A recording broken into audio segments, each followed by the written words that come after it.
Hello? Hello, Possessed Steel. Hey! What's going on, man? Oh, just doing a little bit of drinking, a little bit of listening, enjoying the show so far. Fuck yeah, man. Cheers. How many of you guys are on here right now? It's just two of us. I think Don's here, isn't he? Is there a Donald in the house? Don here? Don. All right, so we have Talon and we have Steve, correct? Yeah. Yes, sir. All right, man. So, dudes, what the fuck is going on in the world of Possessed Steel? You want to take it, Steve? Sure, yeah. So, of course, we've got our new album, Aedris, is coming out on November 30th on Temple of Mystery. We've put out a couple of tracks, Skeleton King, Spellblade, which you just played.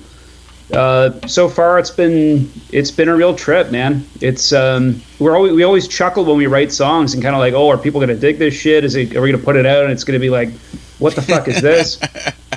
People have been liking it, so it's good, man. It's reassuring to see that. Yeah.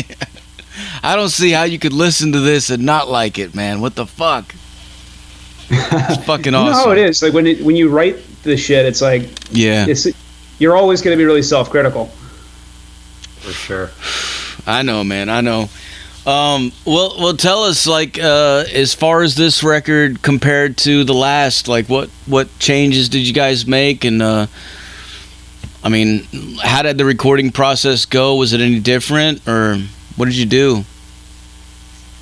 I would say, like, the last record was just sort of like us getting our feet wet and sort of getting acquainted with each other as musicians, because we just sort of all played, like, that was our first time really like playing together as a band, and we re-recorded some old material and like built up upon it. And then I don't know, we had a lot of chemistry, so we were like, you know what, let's just, actually we didn't even decide to write new tunes, we just sort of, it organically happened where we just kept writing, and then I came up with this crazy idea after, I don't know, man, fucking smoking a few joints and drinking a few beers, that is like, it was all going to be one endless story. And then, I don't know, everybody was on board, and we were like, let's do a concept album. Hell yeah. So tell us about the concept of this record, like. Okay, so basically you've got Possessed Steel, which is like, it's a sword that if you like, it comes in different iterations, I guess, throughout history. But when you craft Possessed Steel, it's like this sword that basically consumes you, destroys your soul. And it's sort of, it's like, it's so fucking deep, man. It's like, it sounds so nerdy to talk about it, like saying it out fucking loud. But it's your fucking D20s, Ed. Yeah, man. So this sword, only certain people can wield it, like of the purest heart, because it'll just twist you so hard and like really fuck you up. And basically this album in a nutshell, you've got the three creators of the universe, the Sullen Architects, and they start going crazy because mankind is just fucked up our planet. It's kind of like, it's a call to like how we feel about the state of the planet these days. And like, it's sort of like Mother Nature defending itself. So then the world starts imploding, and then our hero Aedris has to forge Possessed Steel and to basically counteract the destruction of Earth. It's a weird way, but it's not Earth. Wow. It's another world. It's not Earth. Yeah. Some multiverse version of Earth or something, yeah? Yeah. That is some fucking deep shit, man. Yeah. I like that, man. That's fucking... The kind of shit only good Canadian weed can encourage you to come up with. Hell yeah, man. Well, tell us about that. Like, what kind of influences were you guys under doing this? I think I think the band. One of the interesting things about working with these guys, there are common influences that everybody likes. Like, we're all into classic prog rock, so we all like Pink Floyd and stuff like that. Thin Lizzy's sort of a band that everybody agrees on is really, really great. And there's a lot of modern bands that we really like as well, like Eternal Champion, who we heard a little bit earlier on the show. So really bringing all that to the table, aside from our individual influences, like I know Talon, I'll let you comment on your own stuff. But for me, I guess when I think of my favorite metal subgenres, I'm primarily a power metal guy, like U.S. power metal mainly. I like kind of the blue-collar grit of U.S. power. So that's really where I'm coming from on most of the stuff that I bring to the table for the band. Hell yeah. As far as musical influences, what kind of bands are you guys listening to, and what kind of bands are you guys listening to now, and what kind of bands got you into metal in general? Yeah, you want to go first, Steve? Sure. Yeah. So I'm wearing the shirt of one of the bands that I really like these days called Visigoth. I mentioned Eternal Champion. Smolder, of course, are in the city that we live in. They're good friends of ours. And beyond that, the band is kick-ass as well. So there's a lot of good modern kind of traditional metal. It's been pretty healthy as far as a scene and the bands that are there and the output for maybe the last like 10, 15 years. So very much into all of that stuff. In terms of more classic influences, for me, Judas Priest is the best band ever. Period. I'd put them up against anybody. So personally, Judas Priest all the way. Hell yeah. Nice. I would say for me, like, basically when I started first getting into metal, like it started way back with, I got like a copy of the Black Album on CD, and I had one of those like old school 5 CD changers, and like the Black Album just sort of opened my eyes. I was in like grade 6 or grade 7. Mm-hmm. And I just kind of went down like the well-trodden path that everybody goes down, or it's like Black Sabbath, Ozzy, old Metallica, went into it. But I think the thing that really kick-started my love for heavy metal was Manila Road. It was like, I heard them and I was like, whoa, this is super cool. And like, they were singing about nerdy shit, and it was so badass. And it was like, I feel like they just like riffed harder than anybody I've ever heard before. And I was like, okay, this is sick. I want to do something like this. But it's like, mainly for me, it's like Rush, Manila Road, Thin Lizzy. I really, really like reggae. That's been a part of my sound too. I mean, not like directly, but just kind of the content of it. Like old roots reggae, like mystical things. I like mystical sounding things. And stuff and earthy too, I'd say, Tal. Yeah, it's really, you're an outdoorsman big time, right? Like that's a huge influence. It's not musical, but this guy's a real outdoorsman. So all of that stuff finds its way into the music too. Yeah. Oh, hell yeah. And a recent band that I've actually been listening to a lot is a band called Hallis. I don't know if you've heard them. They are fucking amazing, and they've been blowing my mind, man. I've eaten up everything they released, and I can't stop. Amazing band. Oh yeah, I'll have to check them out, man. Speaking of Manila Road, what did you guys think of that fucking cover that Smolder did? Oh, it's fucking awesome, man. Awesome, yeah, absolutely. They picked something off the Metal album, which is not what you're used to seeing for cover material from Manila Road. Almost every band wants to sing about Necropolis, and there's nothing wrong with that. It's a masterpiece, right? But I think they picked a song that was a little off the beaten path. They did an amazing job, and they honored that song with their performance. They did a really, really good job on it. Yeah, totally, man. When I was interviewing Smolder on the show, right when they were putting that album or that EP out, I was going on and on about Sarah's fucking vocal performance on that, and she actually told me that she was sick when she did that. And I was like, what the fuck? That's nuts. That is crazy. Yeah. Like, how the fuck, man? That's insane. She's a dynamo, man. Like, she's got so much energy that like not even a cold's gonna fuck her up. It's crazy, man. Hell yeah, man.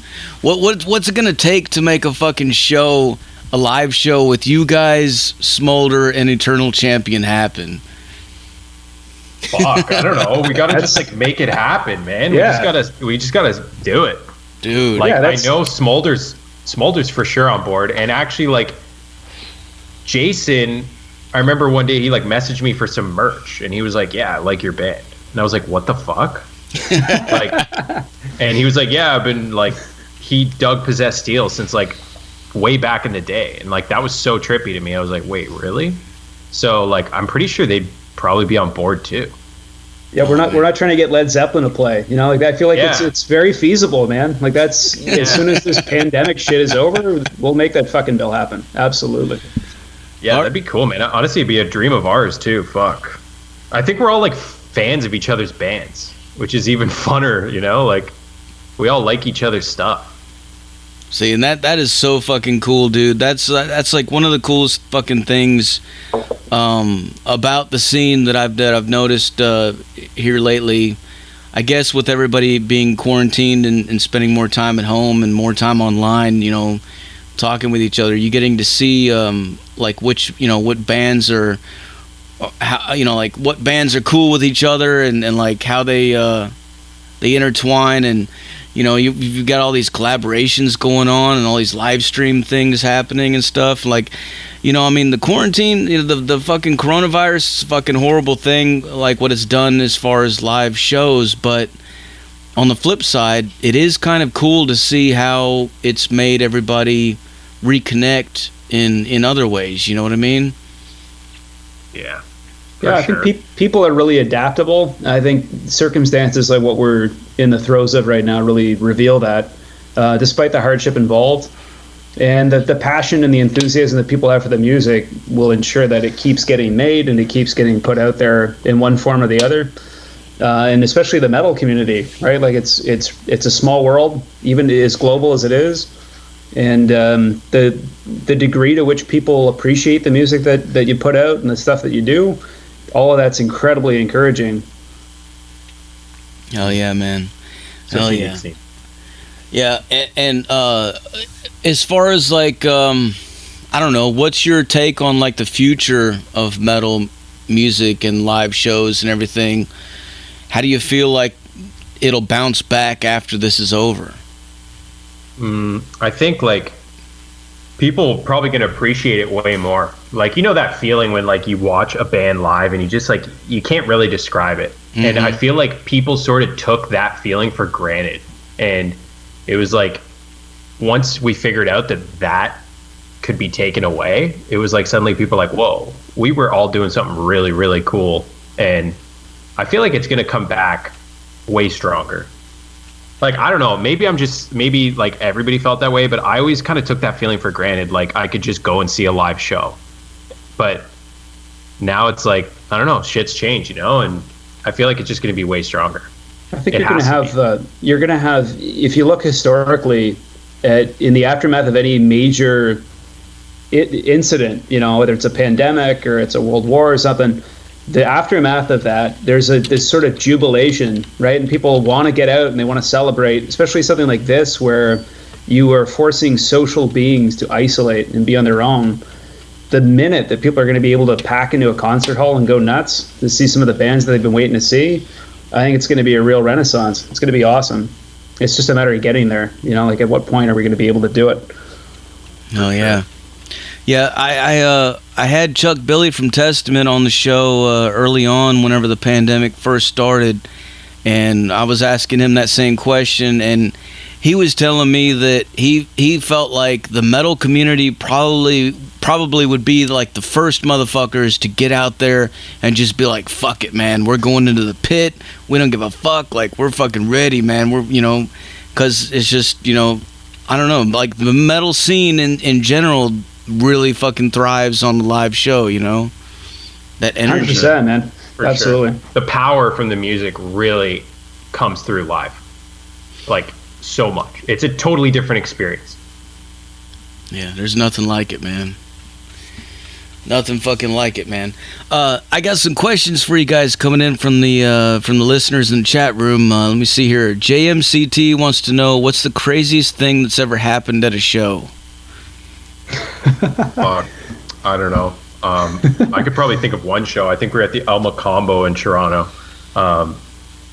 This was like way back in the day, and it was like when we went through a phase where we were just like, we're gonna put on the best fucking live show and fuck the music. So we were like running around, like kicking patch cords out, jumping off of fucking cabs and shit. Hey, I was not in the band at this time. Yes, he was. Yeah, you probably included this bullshit. Yeah.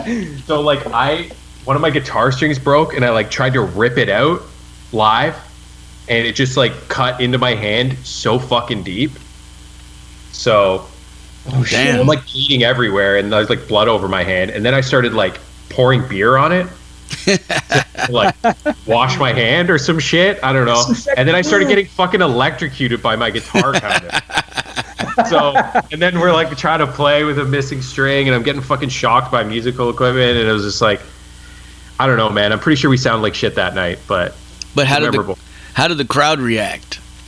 everybody was into it, man. But mainly the drunkest people. There's always like the people at the back who are like sober and they're like 45 or something, and it's like they're just there to check out the music, and like that's kind of where I'm at now. And it's like, but then you got like the drunk crowd at the front. The drunk people were into it, but the people at the back were kind of like, who the fuck are these guys? They suck.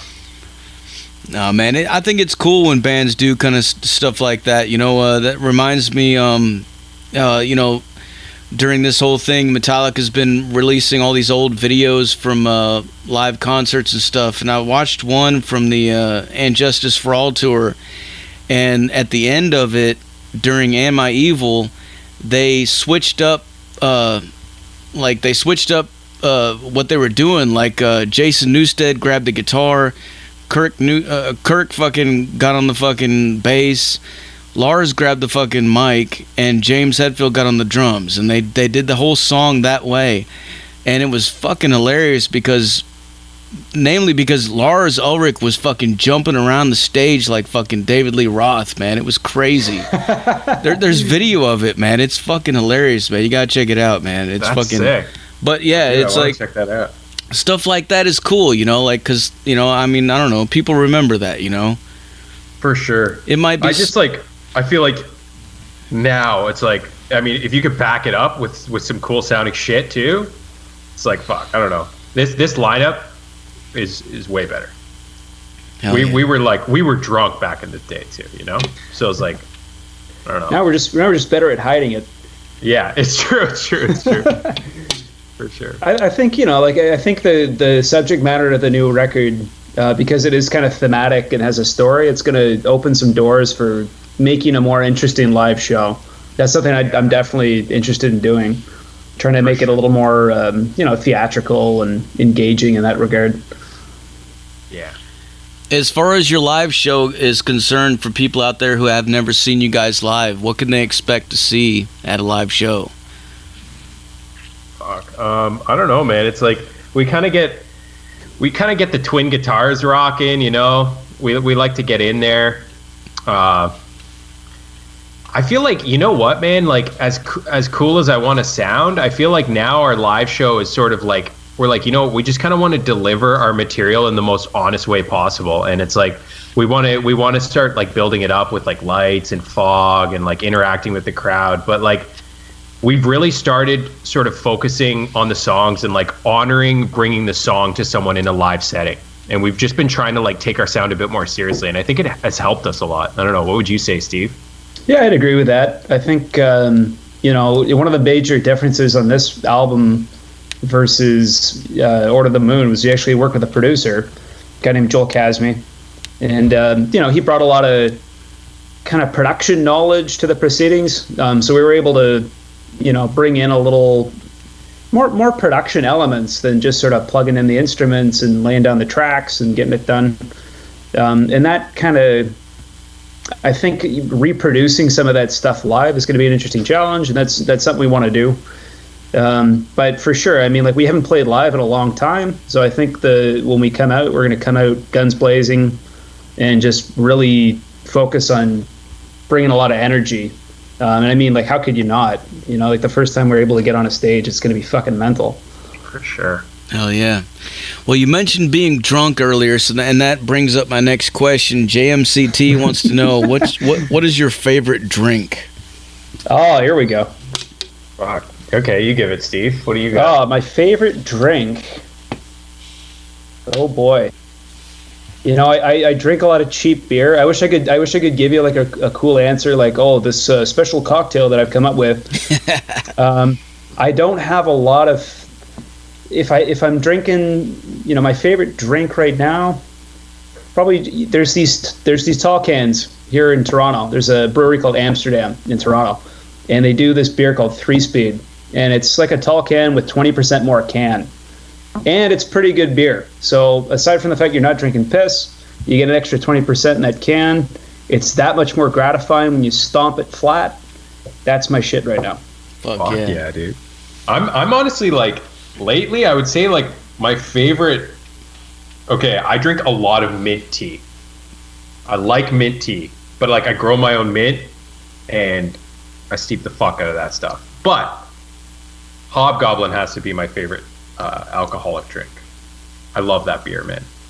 I started drinking it because of the awesome cover, and there was like a goblin with an axe and a quiver on his back, and I was like, this is the sickest shit ever. I just want to drink this because it looks cool. But I stayed for the taste.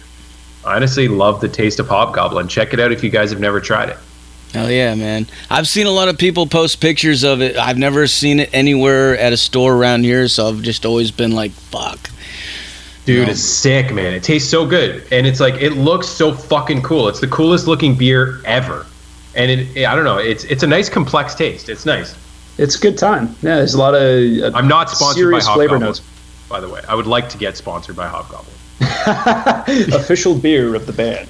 Hell yeah. Hell yeah. Yeah, man, I like craft beers too, and I like really dark stuff. Like Lagunitas probably is my favorite beer, but right now I'm actually drinking Miller High Life because it was a 32 ounce. Not a boy. 32 ounce fucking can for like $1 fucking 25. I'm like, fuck it, man. I'll grab a couple. Don't they have some slogan on there? It's like the fucking champagne of beers. Is that High Life? Yeah, that's what it says. That is such bullshit. Like is that ironic? Bullshit. Like Yeah, putting that shit on there.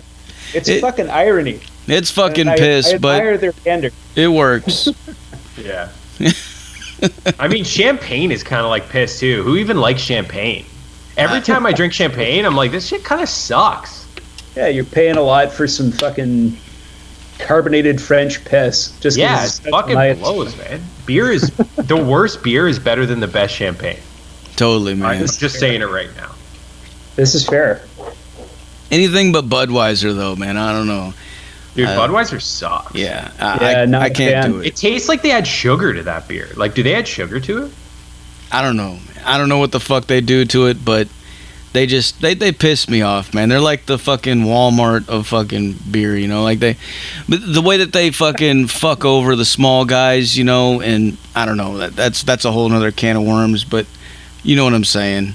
Totally. You know, it's interesting up here because it's you see the opposite thing happening. You see all the big beer companies are like, we'll fucking deliver the beer for free and give you a foot massage if you drink it. You know, like the craft beer companies up here are just steamrolling over the majors. Just like the quality, the ease of, the selection. There's so many people doing it. Like big beer brands are just getting beat up here.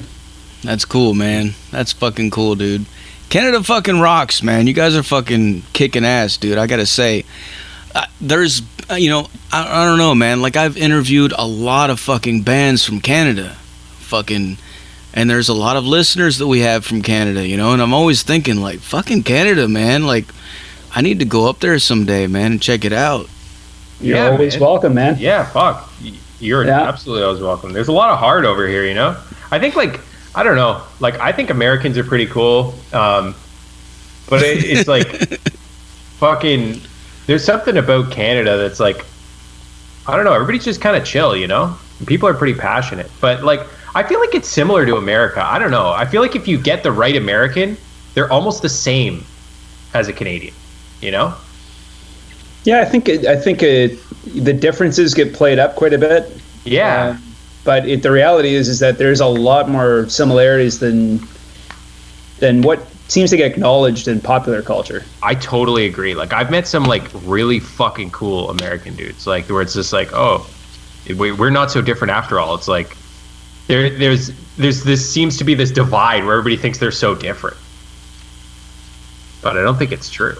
Yeah. Yeah, I was watching that interview with Gene Hoglan recently on Banger TV, and he was saying that Toronto is like the fucking metal capital of North America, and I was it's interesting. I hate to disagree with me and Gene there, but I don't know, man. I feel like Toronto, I'll be forthright and say that the scene here was probably better like 5 years ago. I think for a time we were putting out a lot of awesome trad bands. You know, we had Skull Fist, we had Cauldron. Those guys were really kind of leading the charge. Since then, it's gotten a lot quieter. I don't know. I feel like just in Canada, you probably find a bigger scene if you went out to Montreal. West?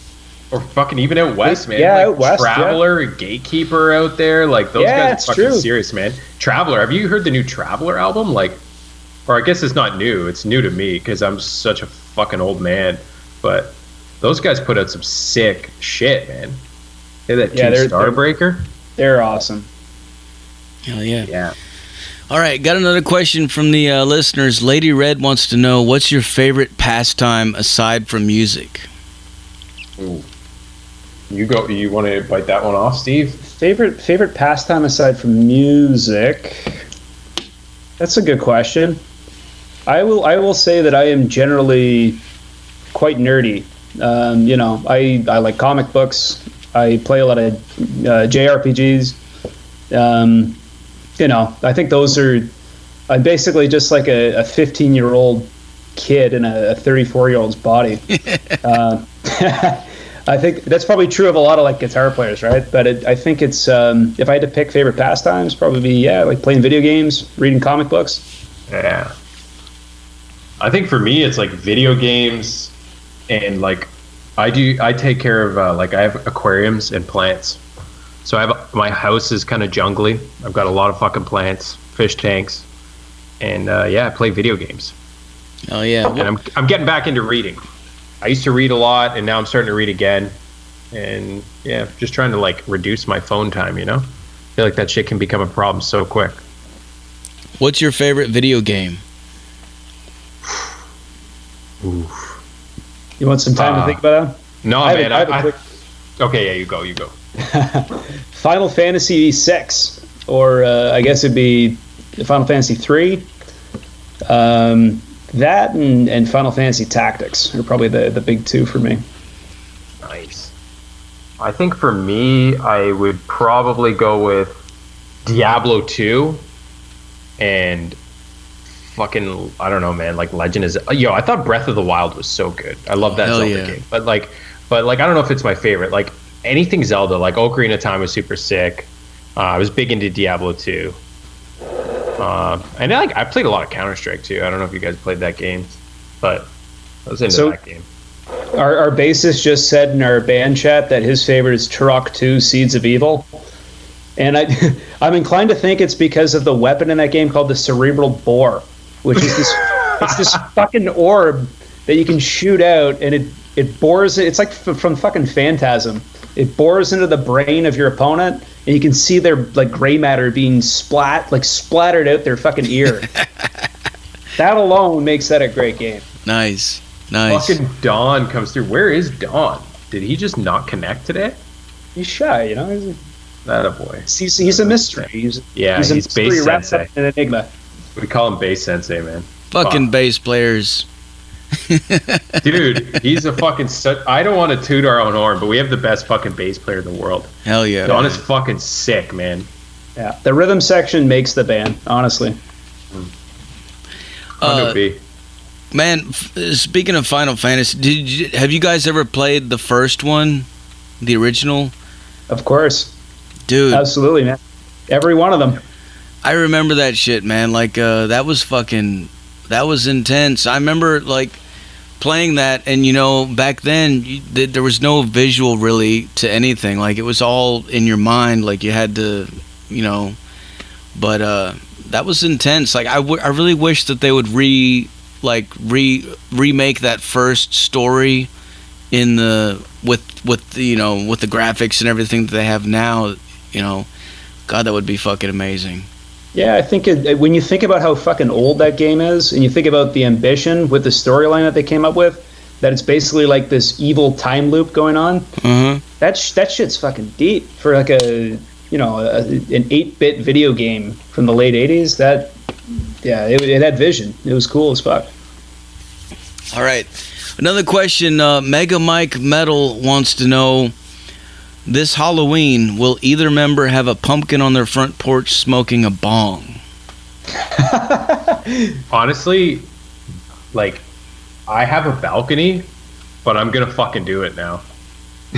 Is it cool if I am the pumpkin that's smoking the bong? Like if I put on some orange face paint and just fucking sat out there and, you know, like scared parents away from bringing their kids to the door. Like, oh man, that Dude, that would don't be go near awesome. that door. It's a fucking bong wizard up there. Yo, I have a good thing for this fucking. This is a good one. Every Halloween, I just crank Merciful Fate, like from beginning to end, and like I hand out candy to kids. I like dress up as this decrepit old man, and I blast Merciful Fate like really fucking loud. And like some parents are like, "You should really turn the music down. You're scaring Tommy." I'm like, "This is Merciful Fate," and it honestly, there's people that like, dude, these people roll by. There's like dudes headbanging, but like. I don't know if you guys have ever listened to Merciful Fate on Halloween, but you have to. Oh yeah. That's when that band was made to be listened to, man. It's just like it fills the night with magic. Absolutely. So Yeah. Oh yeah. I feel like Stormwitch would be good too on a Halloween night. You know, you could put on Walpurgis Nacht. You could get that going. Stormwitch. Remember that instrumental Excalibur? Mm-hmm. Yeah, dude, Stormwitch is so good. That was actually one of the first bands I got into too. Yeah, they're kind of a little bit of a deeper band, but yeah, good time. I like them a lot. Yep, they kick ass. All right. Another question from the listeners. Lady Red wants to know, what ages were you when you really got into music? Ooh. I'd have to say like really like when if I gotta say like I started respecting music, I would probably say like grade 8. I always listened to it casually and like enjoyed it, but like I think like grade 8 going into grade 9, I developed like this deep connection with music that I did not have before. Yeah. Was there kind of like an artist or album that got you, that flipped the switch for you? The Ozman Cometh album. Like Ozzy's. Oh, shit. I think it was Ozzy's solo album, wasn't it? The Oz. No, what was that? Is that? It was a compilation. The Ozman Cometh is like a compilation of. It's like Sabbath songs and Ozzy songs. Oh, interesting. Right on. Oh yeah. Okay. So I'm looking at the discography here. Yeah, and like Mr. Crowley, that song like really set me off. Like I was like, this is so cool. Yeah. That shit made me feel a lot of emotions that I was like, whoa, like music can do this type of thing. Like really brought me in to the world of metal. Like that album has a lot. Like we got Over the Mountain, Bark at the Moon, Shot in the Dark on that album, Mr. Crowley, War Pigs, Black Sabbath, Goodbye to Romance, Back on Earth. Yeah, that's insane. That's cool. Insane. It just goes to show you that every incarnation of Ozzy's mainline bands had quite a few songs to offer that are really fucking good. You know, the J.P. Lee stuff's really good. The Zach stuff, the Randy stuff's obviously insane. All the Sabbath shit, obviously. Yeah, I think Ozzy's been a mainstay for sure. Yeah, Ozzy's solid. Honestly, like I remember growing up, and my parents were really into music. My sister was really into music. This was sort of like in the 90s, so she was into a lot of the EDM stuff, like the Electric Circus and all this shit that was going on up here. A lot of dance tunes. I wasn't really that into music until about grade 6, and it's kind of dumb. I think I got this video game for my Super Nintendo called Maximum Carnage, and Green Jelly did the soundtrack for that game, and that was sort of. I fucking loved listening to the music as much as I loved playing the game, so that kind of got me onto the metal thing, and then I really got into, you know, like I was around grade 6. A lot of people that I was friends with, they were getting into like Puff Daddy and Mace and all this other shit. I didn't like that stuff at all. I was more, you know, I was watching Pop-Up Video late at night and watching a lot of 80s stuff. And there's a good amount of kind of 80s hair bands and 80s metal and stuff trickled in there. And that led to really getting into the new wave of British heavy metal. And then it just went from there. Fuck yeah, man. Another question, what's one band or musician that you'd really love to jam with, dead or alive?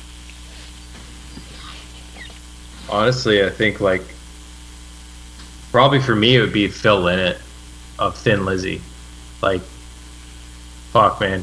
I'd love to just sit down, like, over a pint of Guinness with that dude and just, like, jam. I thought, like, I don't know, his music's so authentic and so effortlessly fucking cool. Like, I don't know, man. I could only ever hope to, like, achieve a scrap of that guy's, like, coolness, man. That'd be so great. You can just tell that he's got this personality that a guy would be a blast to have a fucking beer with, you know, or 15 of them, and you know, get into a pub fight of some kind.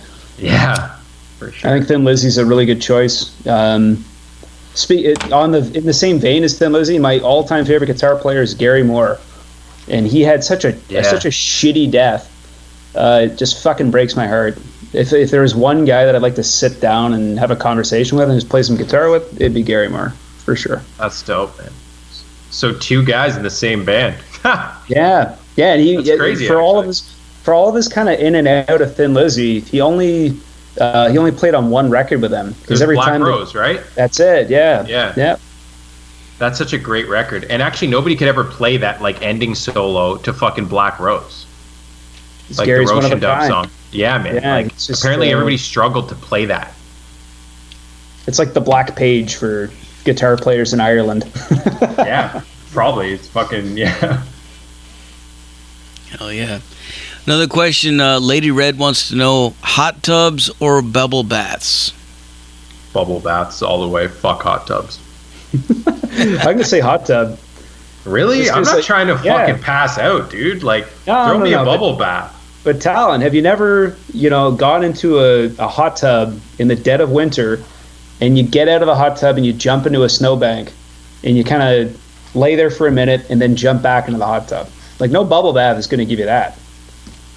Dude, a bubble bath? You just get to sit there and, like, stare at your dick? All right, you can't stare at your dick in the hot tub. Well, at least not the hot tubs I've been in lately. Yeah. Holy fuck. Yeah. No, yeah. I guess they're both cool. They're both cool, man. But I'm a bubble bath kind of guy. Fuck. Another question, Viogez wants to know, what are your thoughts on rap and metal playing together? I think... The fuck? Really? I think, like, you know what? I would say, like, if I'm going to a metal show, I'm probably not going to want to hear rap there. But I think if both forms are, like, honest and they sort of meet together somewhere and people are into it, then why not? I think there's kind of customers for everything, you know? And, like, personally for me, I probably wouldn't go for it. Just because, like, if I was going to listen to rap, I'd probably go to a rap show. Just to get in that vibe and fully immersed. I don't know. What do you think, Steve? I think you're being really, really nice with your response, man. I think fuck that shit. Honestly, like that was a failed experiment, and let's wait, better science. Wait. Are we saying, like, okay, maybe I misinterpreted this question. Are we saying a rap band and a metal band playing together in the same night, or both genres merged? Okay, that's fair. Because I was thinking, like, a rap band going on at 8 and a metal band going on at 9. That's how I interpreted the question. That changes it a little bit. I don't know. If we're talking like rap metal, like Limp Bizkit or Korn, then fuck that, dude. I think that shit was cool in, like, grade 6 and 7. But I just, like, I can't get into that. He says no, he's talking about Anthrax. Anthrax is rap metal? I'd see that as, like... No, he's talking about the Public Enemy crossover that they did. Oh, okay. Let's be real, like that crossover is essentially what started the whole fucking racket in the 90s with rap stuff bleeding into metal music. Yeah, it pretty much was. I honestly, like, can we sit here and realistically think of a successful occasion where those two have blended together well? You know, like maybe Body Count, if you want to really stretch it, but I don't know. I think they're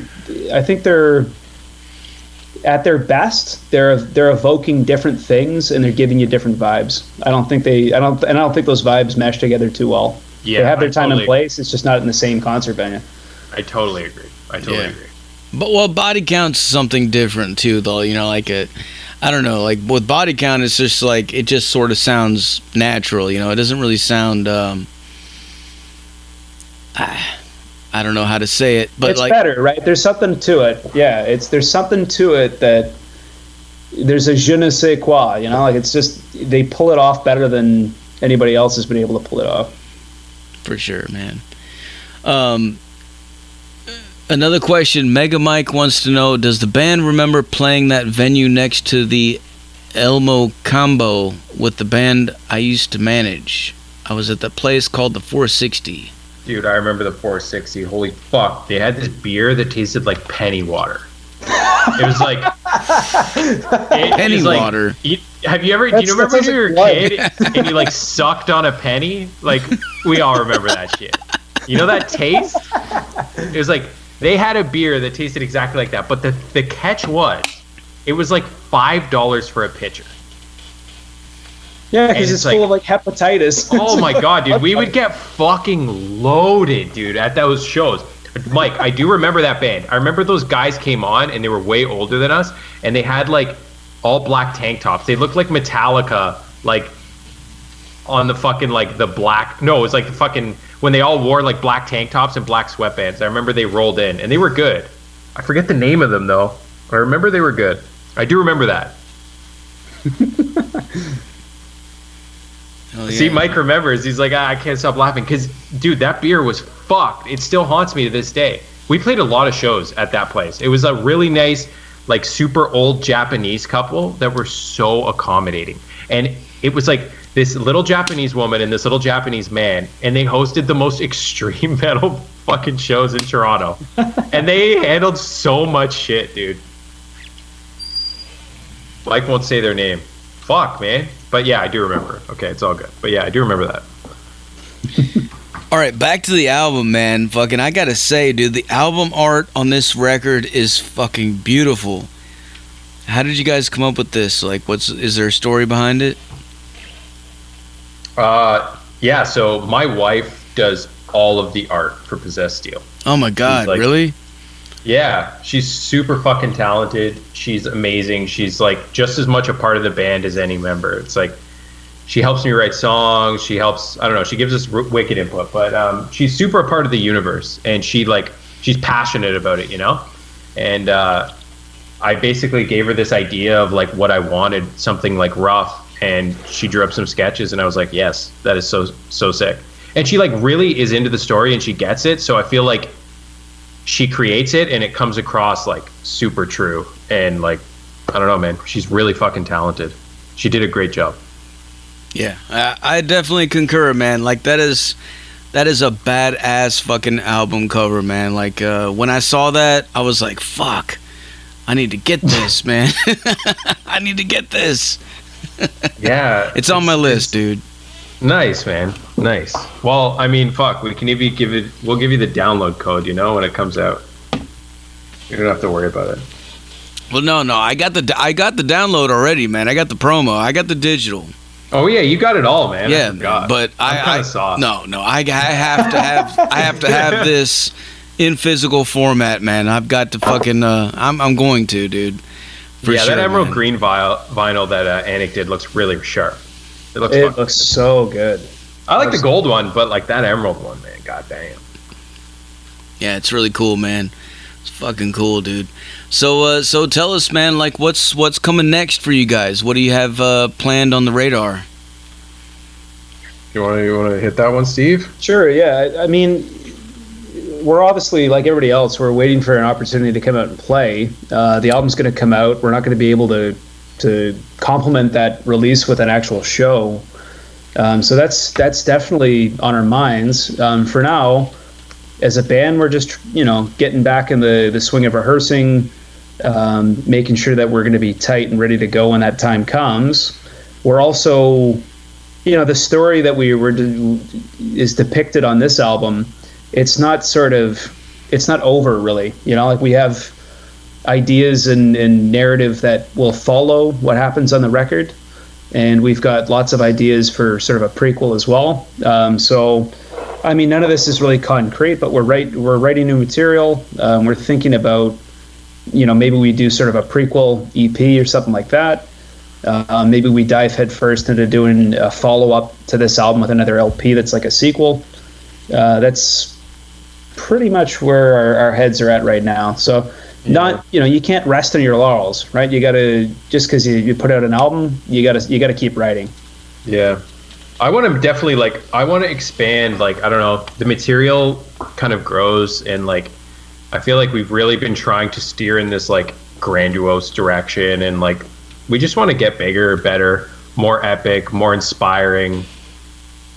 Just, I don't know. We want to really just fucking keep fleshing out our sound. I don't even feel like we've fully gotten into our sound yet.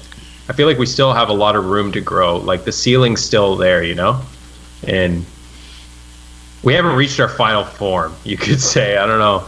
No, I agree with that. I think, when you listen to Aedris, there's parts of the album, there's sort of hints there that may suggest where we might go. The drummer, myself, not to mention just the general capability of the musicians in the band. We're all pretty into prog. We like progressive type stuff. I'm personally into progressive metal bands and stuff like Coroner. So I'd like to try to bring that more into the band's sound. Fucking around with odd meter. Getting a little bit, sprinkle a little voivod on the proceedings. Musical left turns and stuff like that. Try to be a little more unpredictable. But generally, aside from introducing any kind of new songwriting elements, we just, to Talon's point, we want to firm up the band's sound, really focus on writing songs that are just big and epic, and the music and the sound of the music's connected to the lyrics and the vocals that are occurring. Well, I've been listening to this record for the past couple weeks, man, and I gotta tell you, that's one of the coolest things about it is every single song has its own dynamic difference. I was thinking about it, and I'm like, what songs am I going to play whenever I do this interview with you guys, to give everybody a full spectrum of it. And I'm like, fuck, man, it's really hard because each song, if I was just to play one song, you're not going to really get the full picture of what this record is about, because every single song is so different, and that's really, really cool. I love that, man. It's just when I was listening to it, it's it kept changing, and it kept going on this different, just kept taking me down these different routes, and the first song, and then the second song, there's a part where the vocal changes from the regular style that you're doing, and then you go into this black metal almost sounding fucking snarly thing where I'm like, what the fuck, this is badass. And then you have these acoustic songs on there too, where it's it almost sounds like Pink Floyd, really melodic and just beautiful, just clean and fucking, it's fuck, man, this is a really good record. Nice. Man, it's really so nice of you to say that, man. Yeah, I really appreciate it. Cool to say. Yeah, it feels cool to hear. It's we strove for that. I think we were you know what, we really wanted every song to have its own identity. That was one thing we wanted to do, and I think it came across pretty well. We worked hard on each song having its own identity, kind of like people, Yeah, we got to give Talon some credit here too for some of the songs that you're talking about, the acoustic numbers. Tal put a lot of that stuff together just on his own, and I think you're taking some risks when you have that kind of an eclectic sound appearing on a metal record, but I think it really works well. It just gives it some personality that you're maybe not accustomed to seeing on a record like this, and. Yeah, I think live it's going to be a lot of fun to reproduce those particular tracks live. It's going to be good. Sure. Hell yeah, man. Well, I'm about out of questions for you guys. Is there anything else you want to let your fans know? I don't know. Maybe I'll just say something quick before Steve. Yeah, we're really excited for everyone to hear it. The album comes out November 30th. We've worked like a year recording the album and much longer like fleshing out the songs. We're super excited. We worked our hearts out on it. There's a lot of people that worked their fucking balls off on for this thing. Like even Anik, she put together this amazing layout on the vinyl format and CD and everything. She worked so hard. Yeah, my wife were doing like all the amazing stuff with the band. All of us in the band, like Steve, Don, Richard. It's cool to finally have a solid lineup. We've always struggled with that. And yeah, we're excited for you guys to hear the album November 30th. What do you got to say, Steve? Yeah, I think it's I really want to thank, Zach, thanks for having us on the show. Thanks for supporting the band and playing our music. It's funny because when we recorded this thing and you get kind of myopic, right? You're so focused on the process of recording, and it can be a bit of a slog. It's a grueling experience recording an album, as anybody that's done one will tell you. That's so much so that you're not really thinking about the aftermath of that and putting out a record and seeing what people think about it. And a lot of that, since we put out the early tracks, there's been a lot of support. We've made a lot of new friends. Our friends and family have been really supportive. The fans are amazing. It's just constant proof every day why this is the best motherfucking genre of music in the world. There's no community quite like it. It's so much more than just putting albums out to fans. It's like a big family. So we're really excited. I think all the positivity surrounding the album. We're excited about getting it out, and I think this will only help propel us to push for more music and to bring out more albums. Hell yeah. Well, before I let you guys go, can I get you to make us a station tag real quick? Fuck yeah. Yeah, man. All right. Steve. Whenever you're ready, say something like, "This is Possessed Steel, and you're listening to Metal Devastation Radio." All right, here we go. This is Possessed Steel, and you are listening to Metal Devastation Radio. Fuck yeah, man. Right on, dude. Well, thanks so much, man. Yeah, man. Thanks a lot for taking the time to talk to us and hang out with us. And what I'm going to do now is I'm going to blast some more fucking Possessed Steel for these motherfuckers so they can go crazy, all right? Fucking A, man. Thanks again. Thanks for having us. I'll crack another beer to that. Indeed. Pour the Jack. Let's get fucking wasted. Party on. Yeah. Cheers, Party on, motherfuckers. boys. And girls. Later. Later. There you have it, folks. Possessed Steel live on the Zach Moonshine Show with Metal Devastation fucking Radio. Like I said earlier, put your speakers in your fucking windows, put them in your front lawns, put them wherever the fuck you can. If you don't fucking see U-Haul trucks everywhere tomorrow, I don't know what the fuck is wrong with you, man. Reach out to your volume knob and crank it the fuck up loud as a fuck. This is Skeleton King.